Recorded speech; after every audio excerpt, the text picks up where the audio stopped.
Remember that when you go through the weekend, it is imperative that you focus on having a good time. What do I mean by that? Well, I just said, when you are busy with higher thoughts of the principles and using your imagination and asking yourself, I wonder what it would be like if my weekend were so beautiful. I wonder what that would be like. When you start doing that, you go through the weekend. You see that sense of wonderment, that sense of awe that you get. Mm. Now you know what the weekend will be like. But for me, I just had such a chuckle yesterday when those three things, and they did not all happen back to back. They just happened at different times throughout the day. But the one that made me laugh the hardest, I was looking at a picture a little bit, and the chick on the radio was talking about, well, yeah, well, he doesn't have chicken for brains. And I was like, wait, what? And really and truly, I was just living my life. You see, you live. This is the key here. You live because it is in your living that you experience the principle most vividly. But if you spend your time moaning and complaining about what you do not have, well, then you know what you're not doing? You're not experiencing in imagination what you would be doing if you were the man or the woman you wanted to be. Because you're busy doing something else. And one can't serve two masters. So if you are going to be focused on what you would be doing in reality if you were the man or the woman you wanted to be, if you were focused there, well, then you know what your outcomes would be. But if you are,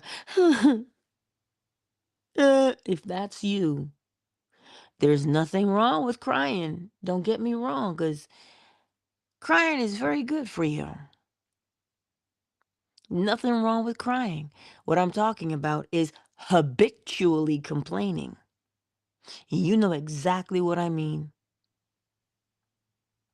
You know, the bitter betties, right? Those, oh my God, look at that. You know exactly what I'm talking about. And then what happens is that now becomes your life. It now becomes your experiences. And then when you say, oh, nothing good ever happens for me, how can it? When the principle of correspondence tells us, as within, so without, right? So, in order now to get yourself through the long weekend, as you practice, take delight in your practice. What do I mean by take delight in your practice? Well, you take pleasure in the fact that you know the principles and you want to see them. You want to see them in action for yourself. And you say, and that's how you test yourself. When you see the coincidence, that is how you're testing yourself. Oh, the very fact that you can see the coincidence, you're like, oh, I see it. Like with the chicken, with the money, with the word. There were so many yesterday, I tell you. And all I could do was laugh. And I'm like, you got jokes, girl. You got jokes. Because that's what we spoke about yesterday. And then I get people saying to me, but Angela, I heard you're supposed to ignore the 3D and what's going on around you. I'm like, no. Observe what is going on around you. And when you observe what is going on around you, you will see your inner self. As within, so without. You can't escape it, right? So this is why You practice every day. You just practice putting your mind where you want it to go. And when it says, no, I want to be over here, you say, that's fine, but here's where you're going to stay. And it stays for a moment, and then something happens, squirrel, and your brain goes, no, I want to be over here, and you can't make me do anything else. And you say, we're not about to fight. Or if you're from Georgia, we're not finna fight up in here today. We're not finna fight. I'm like, I don't even know what that means, but I get it. And you bring it back to where you want it to be.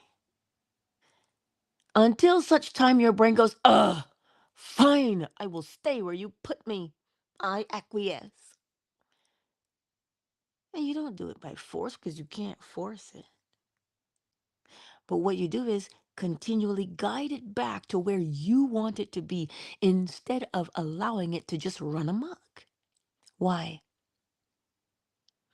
If you let it run amok, you see, power comes from focus. And if the mind is scattered here, there, everywhere, Tom, Dick, and Harry, Mary, Jane, and George, if it's everywhere, it doesn't have power behind it. But if you get it to stay where you put it, which is on whatever is good, whatever is true, whatever is honest, whatever is of good report, think on these things. If you do that with your brain and get it to focus there. Now, the longer you focus there, you will begin to realize a change in your physical body. Oh, yes. As within, so without. You will find your body has become calmer. Oh, yes, indeed, my friends. A customer came in and they're like, oh, girl, I just got to hug you. I said, fine, go ahead, let's hug.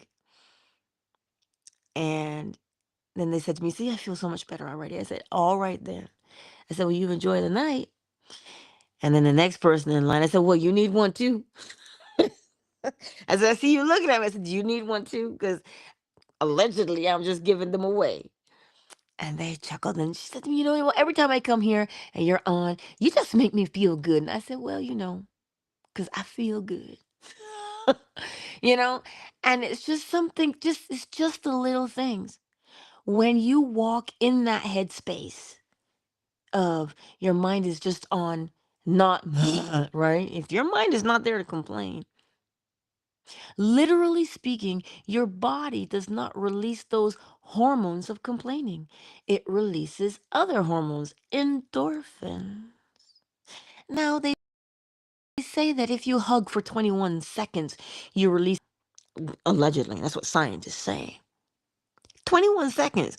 And my question is, who is counting to register this test? I don't know. But if you just, that's what I'm trying to tell you. Look at what the scientists said. If you do this, you will bring about this effect. Cause and effect. So if you hug for 21 seconds, you will induce the release of oxytocin, the love hormone. See? 21 seconds. I don't know who counted, but I'm glad they did. So what do you think happens if you have a particular thought or hold a particular mood for 21 seconds? See, this is the point. You think that these things are just willy-nilly. That's just nature. That's just how we live.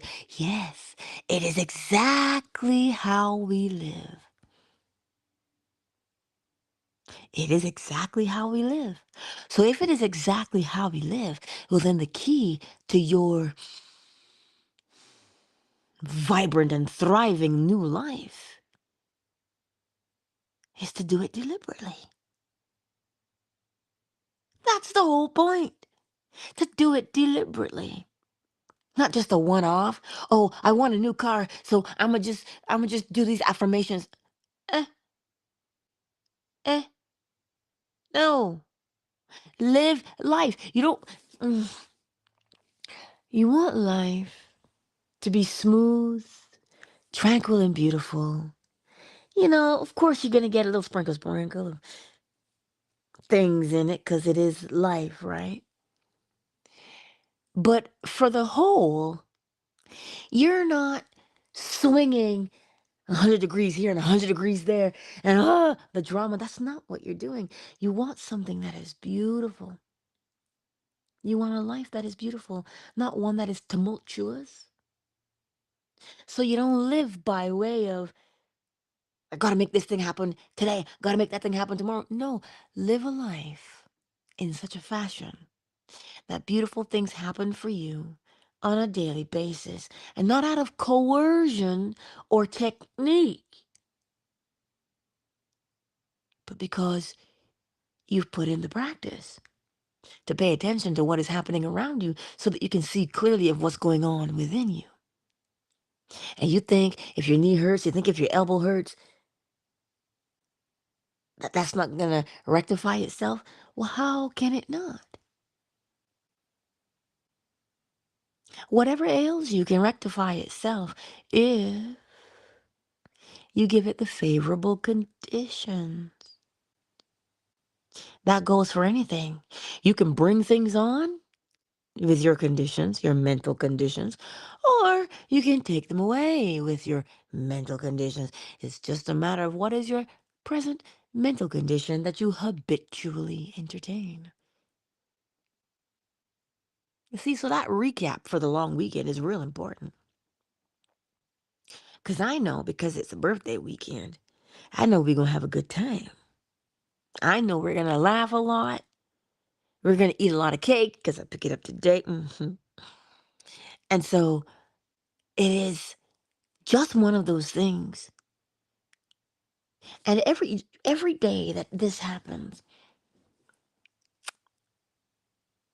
because I know my son has really been going through it. Being a teenager and raging hormones and such. But I've noticed a change in his confidence. Because that was one of the questions he asked me. Mom, how do I get confidence? I really don't feel confident in this. Or in this, or in this, or in this. He goes, "Ugh, I just think that people are laughing at me and blah, blah, blah." And I'm like, sweetie, confidence is not something you go pick on a tree, honey. It really isn't. You have to do something. I said, what is it you want to do? He says, well, I want to be able to cook for myself. Now, this is something that if you've been hanging around me for a while, I've been, this is why I tell you I know what you're going through. I have been dancing naked in the moonlight, trying to get this boy to learn how to cook so he can become self-sufficient. Learning how to do these things. People are like, well, he should have been doing that a long time ago. Everybody moves at their own pace. And so, you see, he came to me when I stopped what? Forcing. I wonder why. Because all I did was I said, you know what? I can't fight. Because he's just as stubborn as me. So I ain't going to push anymore. And I reminded myself that it is not by power and it's not by might, but it is by my who now? Spirit. And I said, you know what? It's okay. He going to love cooking. Don't fret. And so the other night, when I got home, because he did everything, he seasoned the steak and he put it back in the fridge all nice and wrapped up. And he says, Mom, I'll wait for you so that I'm not cooking unsupervised at this early time. I said, okay, that's fine. I come home and he goes, Mom, I'm ready. I said, go ahead. And he did everything he needed to do. He asked questions where he needed to. But when that child cut into that, if you're vegan, sorry. When he cut into that steak, let me tell you, that's right, little bit. It wasn't chicken, baby. It was perfection. And he looked at me and he goes, Mom, I did it all by myself. He goes, you normally help because you're standing over me and making sure. He goes, but no, I did this all by myself. And he high-fived me. He goes, Mom, this is what confidence feels like. I said, oh, is it? You see where confidence comes from? It comes from us practicing. K-Frame is in the house. And K-Frame just dropped some love. He just dropped some money. in this YouTube chat, in these YouTube streets. Hey, K Frame, I see you, baby. Ow, thank you. Thank you for that. I give that to my boy for his birthday money. Right? But and he was so excited. And listen, in his excitement, he ate all but because I didn't eat any of his supper. I left that for him because I had just gotten home from work. It was almost like 11. I said, I ain't gonna eat any. He was so gracious. He left me 3 little pieces of steak and a quarter cup of leftover rice that he had made. And that is what I had for my lunch. And as I ate that in the car for my lunch, I said, well, hot dog, the boy can pass through the back door. He can cook. That's what my father usually says. He goes, oh, it tastes good. You could pass through the back door. Because it tastes good. That's what it means. That's, I was so proud of him because he understood. In order for him, in order for him to change of having no confidence, he can now add that to his list of things that he can cook. He says, Ma, I'm not afraid anymore. I said, you shouldn't be. I said, just take your time and go through the steps. That's all you gotta do.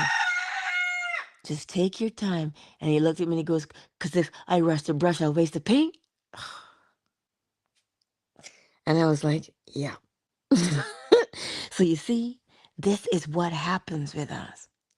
You learn, you experience these things, and you auto-correct as you go along. When you recognize that something isn't working, let me explain what I mean by something not working. If you catch yourself saying this most beautiful phrase, oh my God, why does this keep happening to me? Why isn't it changing? Why is it always this? Why do I always date the same kind of people? Yeah, you see? If that is what you are encountering, that is your red light. That's your red flag. Ding, ding, ding, ding, ding. What is that showing you? It is showing you your present habitual mood that you walk through the world with. Thus, you get the same result over and over. So, how do you change? Well, you look at what you don't like. It's happening to you right now. You just said, why is this happening to me? When it asks you that question, why is this happening to me? It's not asking you that question because it wants you to complain. No, it's asking you that question because you get to answer, well, this keeps happening to me because this is my habitual mood. Oh my goodness. Thanks for letting me see it. All right. What do I want to do? Because I don't want this happening in my life anymore. So you sit down, you get your pen and your paper out, whatever you do. I like pen and paper because I can see it, right? And now that I can see it, I say, okay, here's what's happening. I write it down in the middle of the page because that's what's happening. And that's my habitual mood. And I ask myself, well, what do I want to change that habitual mood to? Because I want a different mood altogether. I want a different outcome. But if you say, well, I don't know what mood to choose, okay, that's fine. What outcome? What outcome? You can choose that one, right? Clearly, because you can say, well, I want dot, dot, dot. And when you write that thing down on the page and you circle it a couple of times to bring emphasis to it, you're like, yes, this is what I want. Good. Now, if that's what you were doing, if that's the outcome you were living, there's something that you would be doing, a specific thing that would make you say, oh my God, I am living this lifestyle that I wanted. It's going to trigger you. It's an action that you would be doing is going to trigger you to say, I am living it. What is that action? What is that? See, it's unique unto you because it is something that you would be doing naturally. Naturally, you would be doing it. So if you said you were this top-notch gardener or farmer, What is that action that you'd be doing that would say, yeah, that's exactly what I am? Would you have a corner store selling your produce? Would you have a booth at the farmer's market? What would you be doing naturally that would imply that you now had this changed life? See, that's why you got to sit down and see it. You go through the scenarios in your mind's eye. Okay, well, maybe I would do that. Or, well, maybe I would do this. Or maybe I would do that. Until such time as you go through, you flip through, one of those things is going to stand out. And you're going to have an aha moment. You say, oh, yeah, that's exactly what I'd be doing. And as soon as you get it, your body's going to respond and say, yes, girl, that's exactly what we would be doing. And you're going to feel it trickle through your body. And you say, yes, that's exactly what I'd be doing. And so now that you got it down as to what you'd be doing, what do you think your task is? Force it to happen? No, your task is to bask in the glow of what you'd be doing. Why? Because when you bask in the glow of what you would be doing in reality, if you were the man or the woman you wanted to be, you are now conditioning yourself. You are setting down a neurological pathway. You are creating a new habitual way to be. But in order for this new habitual way to stick, you do two things. You invoke the feeling of it. How do you invoke the feeling of it? Just get in the mood of the thing, right? You just get in the mood of it. And the feeling will come, and then you'll go, yeah, that's it. And every time when I get that feel, every time you rehearse that thing in your mind's eye, you are practicing. He says you better practice. And so the more you practice, now that thing is going to start to become a habit. And you know when you stop practicing and you start living it, if you're not paying attention, you'll miss it. Because you don't have to look at what you don't have to look at what you're doing anymore. You just do it now, don't you? Why? Because you've practiced. You see, this is it. The same thing that you do to get in is the same thing you do to get out. You just rehearse. So as we go through this weekend, and it's a long weekend for us, it is Queen Victoria Day. Queen Victoria Day. So as you go through the long weekend, pay attention. Not so you can judge yourself, but so you can catch what you're doing so that you can, quote unquote, break the chains. Because you've got to be able to see what's tripping you up, right? That's how you're going to change, by observing what's tripping you up and saying, oh, snap, you've been there this whole time. Listen, didn't I say it? I said, take delight. Did I not? And here she is. But you know what? I knew when I said it, she would come. I opened my eyes and there she is. I said, hello. Girl, I see you. But I trust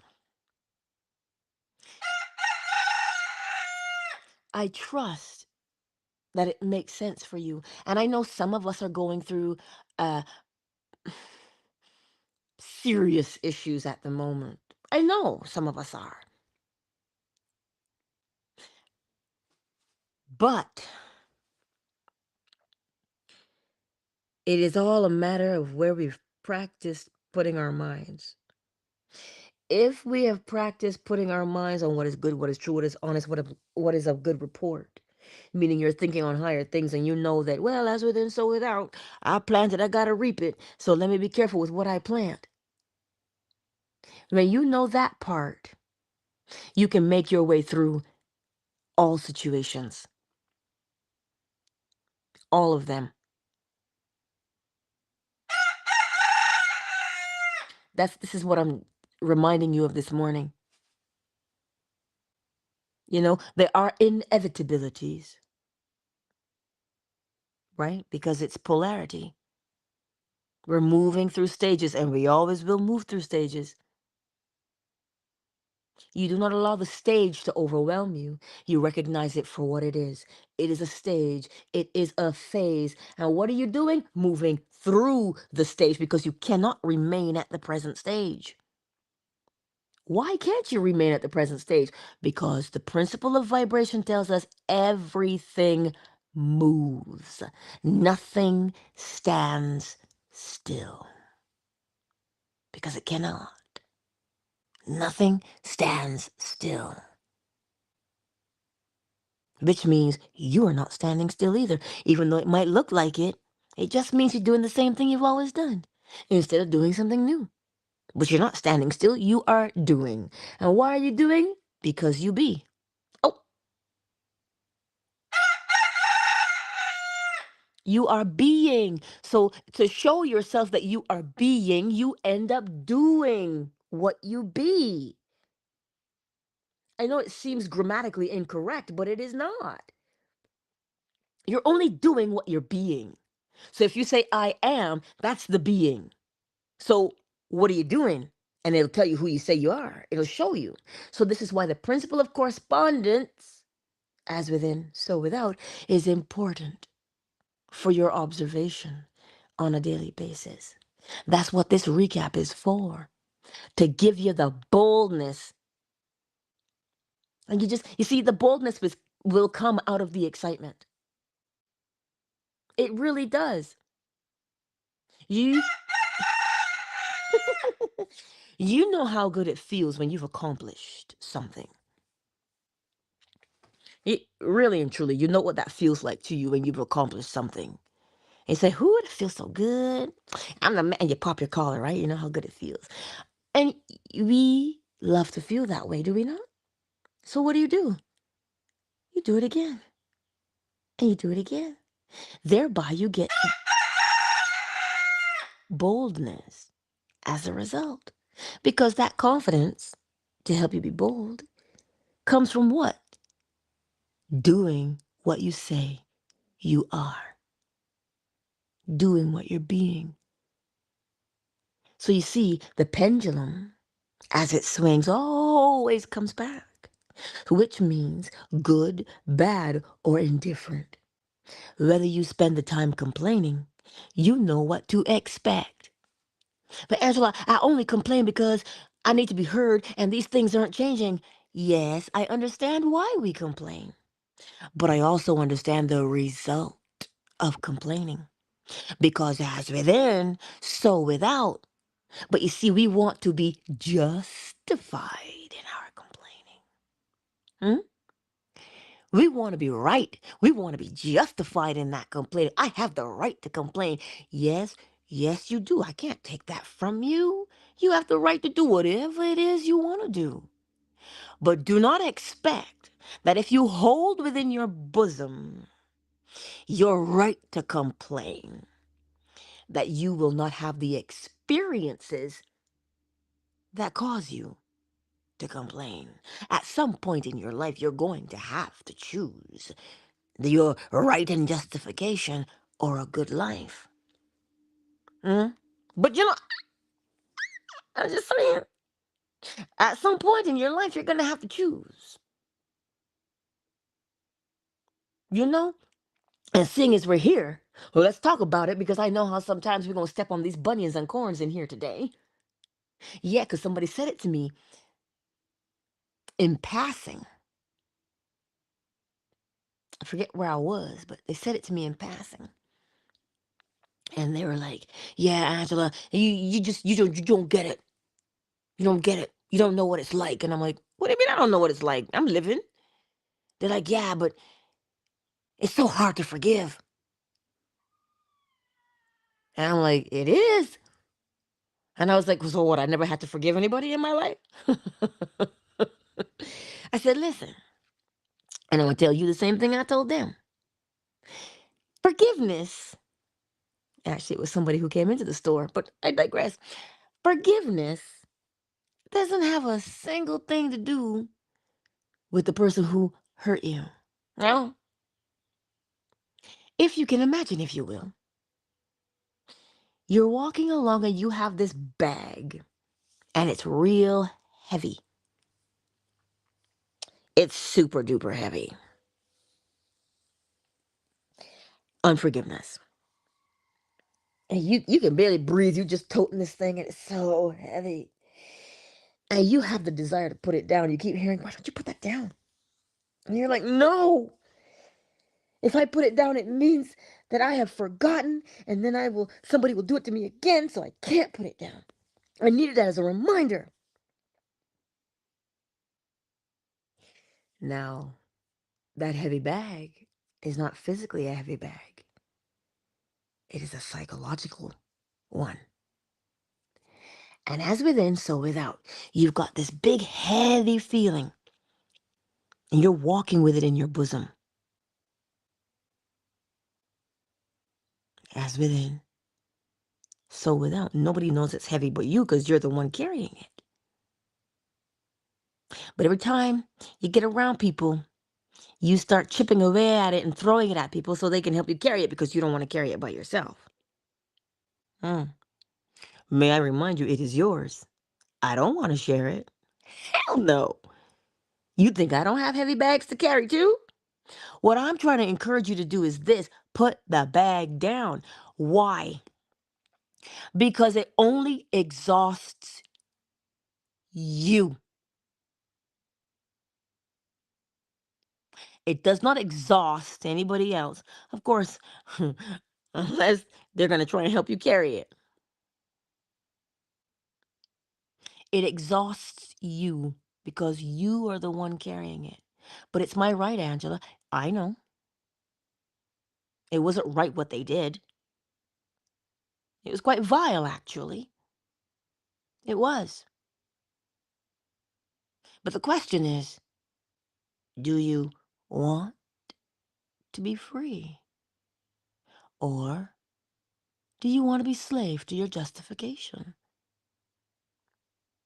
So I'm just supposed to forgive them and they get away with it? Nobody is getting away with anything. Nobody gets away with anything. Jesus. You reap what you have sown. So when you get away with it, let me know. Some people take secrets to their grave. Sure they do. They take secrets, which means they're the ones who knew about it. It was their burden to carry. Right? We all have our things. But what I want to show you is put the bag down. It's okay. It really is okay. It is. Because if you continue to carry it, you see, we think we're only carrying it psychologically. That's what we think. We think we're only carrying it psychologically, especially that kind of bitterness and that kind of anger and that kind of rage. We think it's only psychological. Well, I haven't beat anybody up yet, so nobody can see it, right? That's what we say. Your body knows. Hmm? Your body knows. And if your body knows, it's going to have to show you that it knows. How does it show you?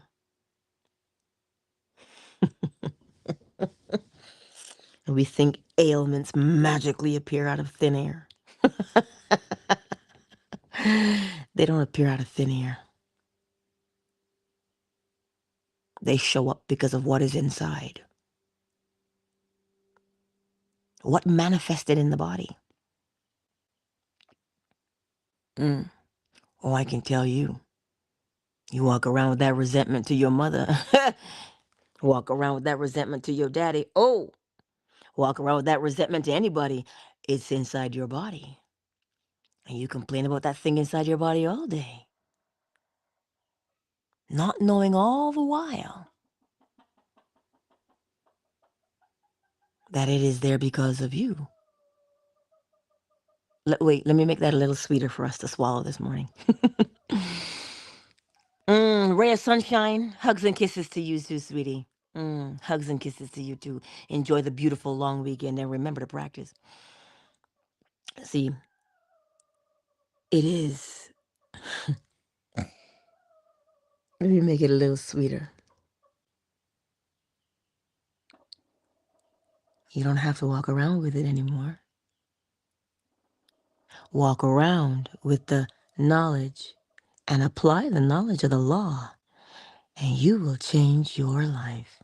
And all you get to do is hold the law in mind the same way you're holding something else in mind. So you see, I told you I was going to make it sweet for you. Oh, Angela, it's not sweet enough. Fine, let me make it falernum sweet. If you're from Barbados, you know what falernum is. It is a liqueur. It is thick and it is sweet. You see, when you free yourself up to live a beautiful life, it means you're no longer weighed down and burdened down by the things of the past, because you will know that if I go back and remember the past and it feels that way, I'm going to relive it. So let me give myself something other than that.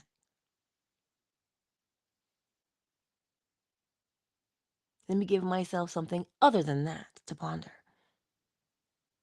Because that's all we're ever doing, pondering things habitually. So practice pondering other things. This is why Neville Goddard says, experience in imagination what you would be doing in reality if you were the man or the woman you wanted to be. What do you think that means? It means ponder. It means to dwell on, to imagine, to play it out in your mind's eye. That is what it means. So, as we go through this long weekend, y'alls, my intention is this: eat cake. We're gonna party like it's his birthday because it is his birthday. Now, allegedly, one does not say sweet 16 to boys. But isn't his 16 sweet too? I don't understand. I do not understand. If you can tell me why I can't say that. Ah, beloved love troll is in the house. Why can't you say happy sweet 16 to boys? There's nothing wrong with that. Is it not sweet for him too to come of age and be 16? Listen, the three of you, I can hear popcorn and I can hear Lady, and he's responding because, he's going to have to make himself be known. But this is what is so beautiful. They have sweet things that happen to them too. So that's what I heard. So I don't know how true that is. That you shouldn't say sweet 16 to boys. That's only for girls. So, we'll see. If you can give me an explanation as to why, make it make sense. A little bit. A little bit is on it today. He's back, my sweet baby. But as we go through the weekend, as Rihanna would say, cheers to the freaking weekend. Eat cake to that, right? Anyway, I am actually talking about birthday cake, so I don't know what you're thinking, but I digress. I digress. Spend your time paying attention, and you will see what's been tripping you up. And when you see what's been tripping you up, don't cuss it. Don't cuss it out, because then you'll be cussing yourself. Where did it come from? Oh, it came from you. So don't cuss yourself out. Look at it and go, oh, snap, girl, that's what you've been doing. And you say, yes, it was. This is exactly what I've been doing. And do you want to keep doing it? No, sugar, I don't want to keep doing it anymore. I want to change my life. Okay, well, then let's change our lives. Step one, Identify the thorn in your side, the bee in your bonnet, the pebble in your shoe, the burr in your saddle, the speck of dust in your eye. Identify it. And now that you have it identified, what would you prefer instead? Oh, you got it? Good. Now, begin to experience in imagination. What is that thing that you would be doing in reality if you were the man or the woman living the life you wanted to? There's one thing that you'd be doing that would say to you, girl, I made it. What is that? You will know what it is when you go through all of the scenarios in your mind's eye. Oh, I'd be doing this. No, wait, no, I'd be doing that. No, I'd be doing this. No, wait, whoa, I'd be doing that. I would be doing that. Oh, and as soon as you land on it and you hit it just right, your whole body reverberates with the truth of the matter. And you say, yes, that is exactly what I'd be doing. And what do you do from there? Because that is step 3. You rehearse because you know the outcome of rehearsal. Do you not? When you go to the rehearsal ceremony at a wedding because you in the wedding party, what does that do? It means you're going to do what you rehearsed the following day. So rehearsal simply means you are practicing what you intend to do. So if you are going to experience in imagination what you would be doing in reality if you were the man or the woman you wanted to be, it means you are rehearsing. You are rehearsing that inner conversation. And as you rehearse it, you know what? I'm going to live it out. So do you have to pretend? No, but you sure do got to rehearse because the scientific side of our rehearsal is this. You're setting down a neurological pathway. And as you set down a neurological pathway, it just becomes second nature and you just do it now without thought. You just do it on autopilot. But to get it to autopilot, you got to set the course. And what is the course? Rehearsal. Rehearsal. So, my beautiful friends, let me welcome everybody because I did not formally welcome everybody to the space. But let's do it. He's trilling in here today. His little noises, his little purrs. They are so cute the way they communicate. Those purrs are specifically for lady. Oh, yes, those purrs are specifically for lady. You know what I mean? But I digress. Beloved Love Troll is kicking it with us on Twitter today. Al, I see you, sweetness. I see you. I trust the family as well. Cheyenne is in the house. Q209, is that what it is? Ray Ray is in the house. Hello, Michael. My sweet KZ. Monique is in the house. Reacher is in the house. Hello, sir. I see you. It's been a while. Flo smiles with her happy birthday cake. Ow, I see you, girl. Hey. Honey is in the house. Sir Rail is in the house kicking it with us. You know Ray of Sunshine was here. And K Frame, you know K Frame was here because K Frame dropped some money in that chat and caught my eye. I was like, hey, K Frame. Um, and then the others who have not made themselves known, I can't say your name if you don't tell me who you are. But I see you anyway, and I say hello. Anyway, thank you all for being here. And as you hear the chime this morning,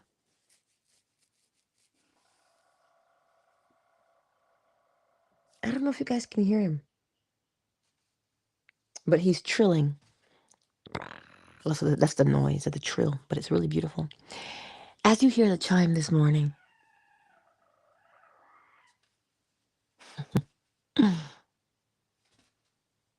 remember, you got this. You do. I don't even know if Delight is still here.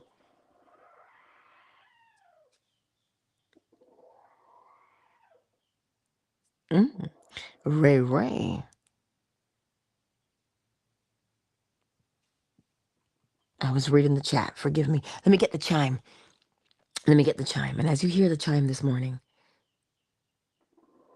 Just make a decision.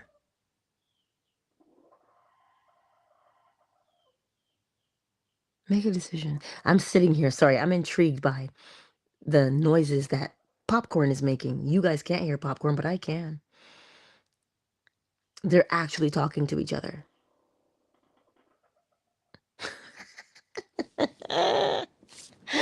I don't know what they saying, but I know they saying something. Let me get the chime. Hey, handsome.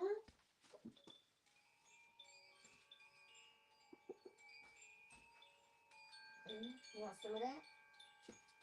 Oh, sorry, sugar. Sorry. Here, look. Have a little sippy sippy. Have some, and I'll play, okay?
Countdown initiated. 5, 4, 3, 2, 1. Much love to each and every one of you. And remember, I'm not here Monday. I am partying with my boy for his birthday. So, his birthday's on Sunday, the 18th. But we are going to party and probably stay up late. So, I won't be here Monday. Remember that. But go through this weekend and also remember that it is you. You are the operant power. Why? Because I didn't put a spirit of fear within you. Hello? Oh, those are those are not my words. I didn't put a spirit of fear within you. So in order to be the operant power, you can't be afraid. No, dearest. Afraid? Mm. Be bold, my friends. Be bold. And I will see you on Tuesday. Sorry, these three just got me cracking up right now. And I know if popcorn comes in here, they gonna fight. Not because it's intentional. Popcorn is just like her name suggests. You know how popcorn, when it flies out of the pot when you're cooking it? That's what she's like. She hops everywhere. She jumps. Listen, she jumps on her mother's back like her mother's a pony. This is what she does. And her mother just stands there and lets her. And I'm like, girl, I would have done pecked you already. But that's just the joy of motherhood, right? And so, but I know if she comes in, because she likes to hop and jump so much, Lil Bit cannot support that because, well, that leg, and then, it can be perceived as an attack somehow. And so he will gear himself up to fight you. And that's what will happen between him and Popcorn. So I keep them separate. I do. Or if I'm holding Lil Bit, Popcorn will be on the ground. But Popcorn can fly. So she likes to jump and perch on me. And I'm like, I see you, Popcorn. I see you. But she's sweet, though. She's got big green eyes. Popcorn. She's a beautiful bird. Beautiful white. And her feathers, oh God, she's beautiful. Unruly, but beautiful nonetheless. Anyway, now that you know the life of my chickens. and her mother, Lady Shadow, because she's as black as pitch. Not black and shiny like Lil Bit. No, she's a silky. So she's got an afro then. But that's my girl, that's my baby. And I love her. She's such a patient mother. She really is. She really, really is. It's quite beautiful to observe. But anywho, fan base, I got 5 minutes for you while I go get these girls ready and this boy ready.